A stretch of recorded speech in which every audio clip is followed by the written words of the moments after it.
மாண்புமிகு உறுப்பினர் சிந்தனை செல்வன். மாண்புமிகு பேரவை தலைவர் அவர்களே, உயர்ந்த ஜனநாயக மரபோடு எங்களை வழிநடத்தி வருகிற தங்களுக்கும் உடன்பிறப்பு என்கிற சொல்லின் உயிர் வடிவமாய் தமிழகத்தை கம்பீரமான சமூக நீதி பாதையிலே வழிநடத்தி செல்கிற மாண்புமிகு முதல்வர் அவர்களுக்கும் அவை நிறைந்த சான்றோர் பெருமக்களுக்கும் எனது பணிவான வணக்கம். எனக்கு முன்னாலே உரையாற்றிய பல நண்பர்களும் சொன்னார்கள், 40க்கு 40 வென்றிருக்கிறோம் என்று சொன்னார்கள். நானும் கூட சொன்னேன், இன்னா 40 இனியவை 40 என்பது கடந்த கால ஒரு முழக்கம். நின்றது 40 வென்றது 40 என்பது தற்கால தமிழர்களின் பெருமிதமாக இருக்கிறது என்று நானும் சொன்னேன். இதை ஒரு அரசியல் வெற்றியாக மாத்திரம் நான் பார்க்கவில்லை. இதற்கு பின்னாலே ஏற்பட்டிருக்கிற சமூக நல்லிணக்கத்தை, அதற்கு களமமைத்து கொடுத்திருக்கிற தமிழக அரசை, அதற்கு பணி செய்திருக்கிற காவல்துறையை இந்த தருணத்திலே நான் நெஞ்சம் நிறைந்து வாழ்த்துகிறேன், பாராட்டுகிறேன், நன்றி சொல்ல கடமைப்பட்டிருக்கிறேன். 40 வென்றது என்பது ஒரு நல்ல செய்தி. ஆனால் சிதம்பரத்திலே மரியாதைக்குரிய எழுச்சி தமிழர் திருமா அவர்கள் வெற்றி பெற்றார்களே, கடந்த முறை ஒரு 3000 வாக்குகள் என்கிற அளவிலே நள்ளிரவு வரை தொடர்ந்த அந்த பிரச்சனை, இந்த முறை 1,00,000 வாக்குகள் வித்தியாசத்திலே அவர் வெற்றி பெறுகிற ஒரு சாத்தியம் நிகழ்ந்திருக்கிறது. சிதம்பரத்திலே நின்று, அந்த தில்லை திருநகரிலே நின்று மாண்புமிகு முதல்வர் அவர்கள் கர்ஜித்தார்கள், ஒரு சிறுத்தையை வெற்றி பெறச் செய்ய 2 சிங்கங்களை நான் அனுப்பியிருக்கிறேன் என்று மரியாதைக்குரிய வேளாண் துறை அமைச்சர் அவர்களையும் போக்குவரத்து துறை அமைச்சர்களையும் பார்த்து சொன்னார்கள். இங்கே எதற்காக இதை குறிப்பிடுகிறேன் என்று சொன்னால், கடந்த காலங்களில் அண்ணன் திருமா அவர்கள் தேர்தல் பிரச்சாரத்திற்காக வாக்கு கேட்டு போகிற போது பல கிராமங்களை தவிர்த்து விடுவார்கள். எல்லாம் ஏதாவது ஒரு கலவரம் வரும், பிரச்சனை வரும், அங்கு போக வேணாம் என்று தவிர்த்து விடுவார்கள். ஆனால் அதை போலவே அந்த பயண திட்டத்தை என்ன இடத்துல நான் காட்டிய போது, தொடர் இந்த பகுதிக்கெல்லாம் போக வேண்டாம், தவிர்த்துடலாமே என்று சொன்னார். நான் உடனடியாக திமுக கூட்டணியுடைய தலைமையாக இருக்கிற திமுக ஒன்றிய செயலாளர் தொலைபேசியிலே அழைத்து ஓப்பன் ஸ்பீக்கரில் அதை போட்டு அவர்கிட்ட பேசுகிற போது, எங்கள் ஊருக்கு அண்ணன் வரணும், அவரை ஏற்றுக்கொள்கிறோமோ இல்லையோ, ஆனால் அவர் ஒரு தலைவர் என்பதை எங்கள் கிராமத்தில் இருக்கிற எல்லோரும் ஒப்புக்கொண்டிருக்கிறார்கள். மாற்று கருத்துடையவர்கள் கூட திரும்ப எப்போ வருவார்னு கேட்குறாங்க. அதனால் கூட்டணி வலுவாக இருக்கிறது நம்மோடு இருக்கும், நமக்கு எதிராக இருக்கிறவர்கள் கூட அண்ணன் வந்துட்டு போட்டுன்னு சொல்கிறாங்க. ஒரே ஒரு இடத்தில் கூட சிதம்பரத்தில் ஒரு இடத்தில் கூட ஒரு சின்ன சாதிய கலவரம் கூட இல்லை என்பதை ஒரு சமூக வளர்ச்சியாக நான் பார்க்கிறேன். ஒரு அரசியல் வெற்றி மாத்திரம் அல்ல, இது ஒரு பொலிட்டிக்கல். அதுதான் இப்போ இந்த அளவிற்கு சாதிய மதவாத வன்முறை சக்திகளை தமிழக அரசு கட்டுப்படுத்தி இருக்கிறது என்பதுதான் இந்த 40க்கு 40 குறிப்பாக இந்த விழுப்புரம் சிதம்பரம் தொகுதிகளிலே விடுதலை சிறுத்தைகளுக்கு கிடைத்திருக்கிற வெற்றியின் பின்னாலே இதை ஒரு அரசியல் வெற்றியாக மாத்திரமல்லாமல் சமூக வெற்றியாக பார்க்கிறேன். மாண்புமிகு உடன்பிறப்பே என்கிற ஒற்றை சொல்லின் மூலமாக என்னை போன்றவர்களை இன்னும் இயக்கி கொண்டிருக்கிற மறைந்த முத்தமிழறிஞர் சமத்துவ பெரியார் கலைஞர் அவர்கள் கண்டிருக்கிற சமூக மாற்றத்தை உறுதிப்படுத்துகிற இந்த பயணத்தில் காவல்துறையின் பங்கு, உளவுத்துறையின் பங்கு வலுவாக இருந்தது என்பதை மனம் நிறைந்து இந்த தருணத்தில் பாராட்ட நான் கடமைப்பட்டிருக்கிறேன்.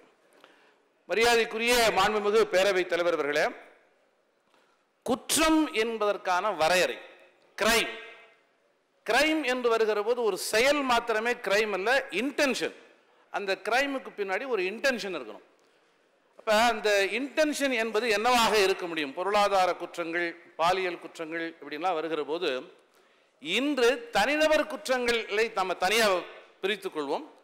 இன்னைக்கு இயக்கமாக, அமைப்புகளாக, அரசியல் இயக்கங்களாக அரசியல் அதிகாரத்தை கைப்பற்றுவதற்காக மதவாத சாதியவாத வன்முறையை தூண்டிவிடுகிற பெரும் மோசமான பாசிச போக்கு இந்தியாவிலே வளர்ந்திருக்கிறது.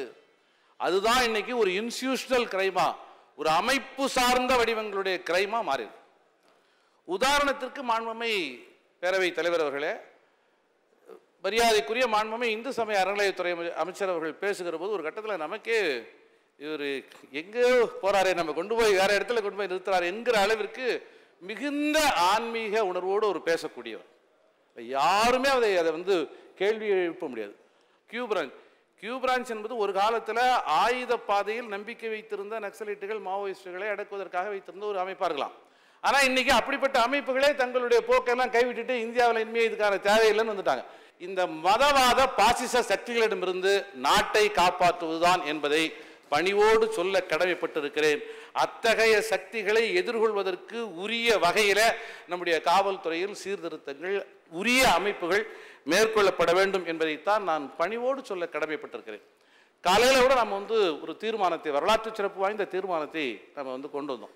மாண்புமிகு முதல்வர் அவர்கள் கொண்டு வந்தாங்க. அதில் என்ன ரொம்ப அந்த தீர்மானத்தினுடைய நகல் ரொம்ப டீட்டெயிலாக போகாமல் ரொம்ப மேலோட்டமாக பார்த்தா, இந்த சட்டமன்றத்தில் மக்களால் தேர்ந்தெடுக்கப்பட்ட இந்த மகத்தான வரலாற்று பாரம்பரியம் மிகுந்த ஜனநாயகத்தின் அடையாளமாக இருக்கிற ஒரு சட்டமன்றத்தில் இயற்றப்பட்ட ஒரு தீர்மானம், ஒரு முறைக்கு இரண்டாவது முறையாக நிறைவேற்றி அனுப்பப்பட்ட ஒரு தீர்மானத்துக்கு நாங்கள் இசைவு தர மாட்டோம் மறுக்கிறாங்க அப்படின்னு சொன்னால், இது யாரு நீட்டுங்கிற பிரச்சனைக்குள்ளார நான் பல காலையில் எல்லாருமே விவாதிச்சிட்டாங்க. இது ஜனநாயகத்தின் மீது தொடுக்கப்படுகிற மிகப்பெரிய யுத்தம், ஒரு போர் அப்படின்னு தான் நான் கருதுறேன். இந்த கான்ஸ்டியூஷனை மாத்துறது அப்படிங்கிறத ரெண்டு விதமாக பண்ணுவாங்கன்னு இன்னைக்கு அறிஞர்கள் சொல்றாங்க. ஒன்று, நேரடியாக கான்ஸ்டியூஷனை மாற்றுவாங்க. நேரடியாக கான்ஸ்டியூஷனை மாற்ற முடியாது அப்படின்னு சொன்னால் கான்ஸ்டியூஷனை தப்பாக இன்டர்பிரட் பண்ணுவாங்க. என்ன ஒரே ஒரு வரி, as soon as possible, இதை வந்து சீக்கிரமா நீங்க கவர்னர் வந்து as soon as possible இதை வந்து பதில் சொல்லணும் அப்படிங்கிறது. இந்த ஒரு வரியை as soon as possible ஒரு வாரம்னு வச்சுக்கலாம், ஒரு வருஷம்னு வச்சுக்கலாம், 5 வருஷம்னு வச்சுக்கலாம். தேர்ந்தெடுக்கப்பட்ட இந்த மாமன்ற உறுப்பினர்கள், எனக்கு அருகிலே இருக்கிற மாண்புமிகு உறுப்பினர்கள் உட்பட அவர்களுக்கும் உரிமை மறுக்கப்படுகிறது. நீங்க ஒரு தீர்மானத்தை ஏற்றி அனுப்புனா அது வந்து அங்க செல்லாது, ஆக நம்முடைய உரிமை ரத்து செய்யப்படுகிறது, கேள்விக்குள்ளாகிறது. அப்படின்னா வாக்காளனுடைய உரிமை கேள்விக்குள்ளாக்கப்படுகிறது, ஒட்டுமொத்த ஜனநாயகம் இங்கு கேள்விக்குள்ளாக்கப்படுகிறது. ஆகவே இப்படிப்பட்ட ஒரு நிலை இருக்கிற சூழ்நிலையில் நம்முடைய அணுகுமுறைகளில் ஒரு மாற்றம் ஏற்பட வேண்டும் என்பதை மாத்திரம் சொல்லி ஒரு சில கோரிக்கைகளை மிக விரைவாக சொல்லி நான் முடிவு செய்கிறேன். பேராசிரியர் ஜவஹர்லால் அவர்கள் ஏராளமாக இந்த விஷயத்தை சொல்லிட்டாரு. இந்திய தண்டனை சட்டம் என்பது பாரதிய நியாய சன்ஹிதா அப்படின்னும், குற்றவியல் நடைமுறை சட்டம் வந்து பாரதிய நாகரிக சுரக்ஷா சன்ஹிதா அப்படின்னும், இந்திய சாட்சிய சட்டம் பாரதிய சாட்சிய நியாய சட்டம்னு வருது. இது வெறும் மேலோட்டமாக பார்க்கிற போது வெறும் ஒரு சான்ஸ்கிரைட்டைசேஷன் மாத்திரமல்ல, ஒருத்தவரை நீங்க அரெஸ்ட் பண்ணா இம்மிடியேட்டா எஃப்ஐஆர் போடணும், அது இன்னைக்கு இருக்கிற சட்டம். ஆனா எஃப்ஐஆர் போடாமலே 15 நாள் வச்சு விசாரிக்கலாம். இது உருவாகி இருக்கிற கொடூரமான மாற்றம். இன்னொன்னு, கஸ்டடி எடுக்கணும், அரெஸ்ட் பண்ண உடனே நீங்க 24 மணி நேரத்தில் கோர்ட்ல கொண்டு போய் சப்மிட் பண்ணி ஆகணும். இன்னைக்கு இருக்கிற சிஸ்டம் இன்னைக்கும் அது இது இந்த சட்டத்தில் இருக்கு. ஆனா கஸ்டடி எடுக்கும்போது ஒரு நாள் 2 நாளுக்கே நீங்க நீதிமன்றத்தில் போய் கேட்கணும். ஒரு நாள் கொடுப்பாங்க, 2 நாள் கொடுப்பாங்க, அதிகபட்சம் ஒரு வாரத்துக்கு மேல இப்ப அனுமதி இல்லை. ஆனால் கஸ்டடியில 60 நாட்களுக்கு மேல வைத்து விசாரிக்க முடியும் என்கிற நிலை உருவாகி இருக்கிறது.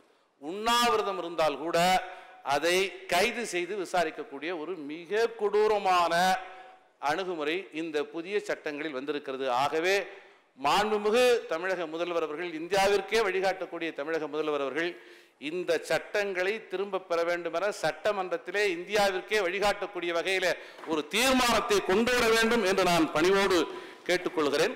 இவைகளுக்கு பதிலாக இந்த மாதம் ஜூன் மாதம், இது ஒரு 4-5 ஆண்டுகளுக்கு முன்னாடி கடந்த ஆட்சி காலத்தில் நமக்கு ஒரு நினைவு வரும், தவிர்க்க முடியாதபடி சாத்தான்குளத்தில் ஃபெலிக்ஸும் ஜெயராஜும் எப்படி நடத்தப்பட்டாங்கன்னு.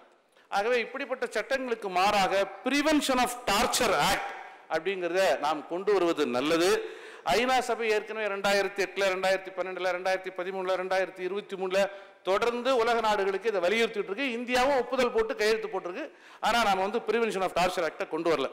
அதே மாதிரி விட்னஸ் ப்ரொடெக்ஷன் அப்படிங்கிறது உச்சநீதிமன்றத்தால் ஒரு ஸ்கீமா அறிவிக்கப்பட்டது. 2018 வந்த ஒரு தீர்ப்புல வந்து மகேந்திரா சவுலா வெர்சஸ் ஒன்றிய அரசு ரிட் பெட்டிஷன் நம்பர் 156 2016 அந்த வழக்கில் உச்சநீதிமன்றம் ஒரு தீர்ப்பு கொடுத்தது. என்னன்னாக்கா விட்னஸ் ப்ரொடெக்ஷனை ஒரு ஸ்கீமா நம்ம மெயின்டைன் பண்ணணும்.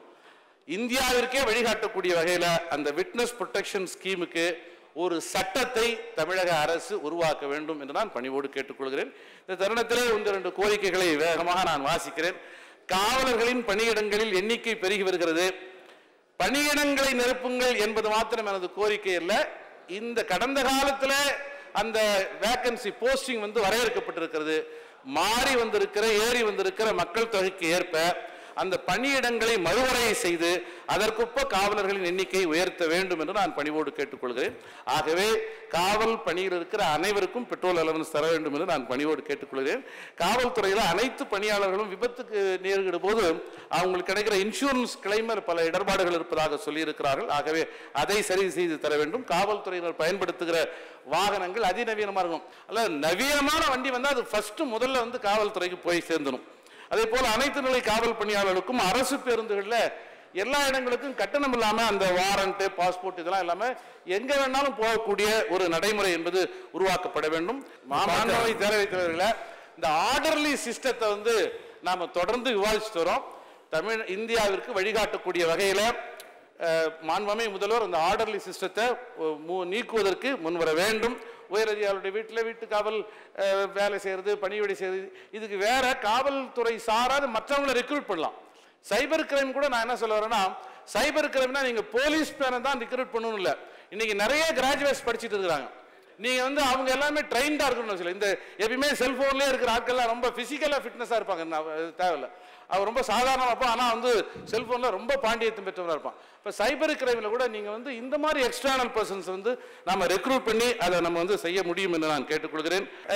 மாண்புமிகு பேரவைத் தலைவர் அவர்களே, திருப்பூர் மாவட்டத்தில் முதல்வருடைய கருணை பரப்பிற்கு நான் ஒரு பிரச்சனையை கொண்டு வந்தேன்.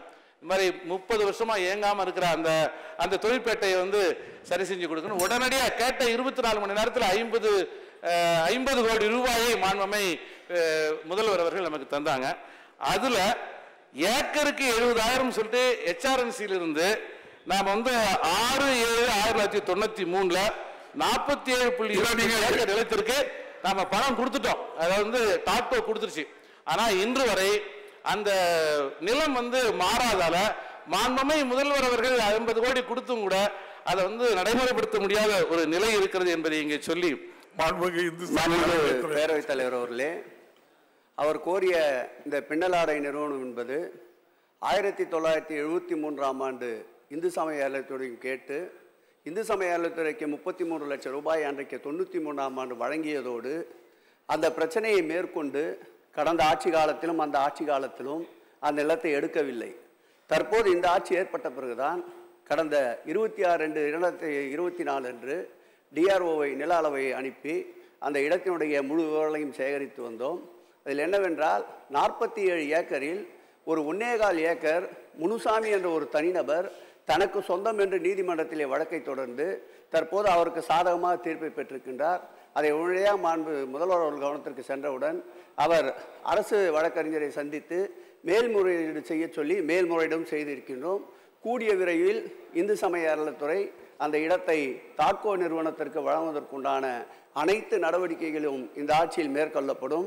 நீங்கள் குறிப்பிட்ட அந்த காடேஸ்வரர் என்பவர் ஒரு தீய சக்தி.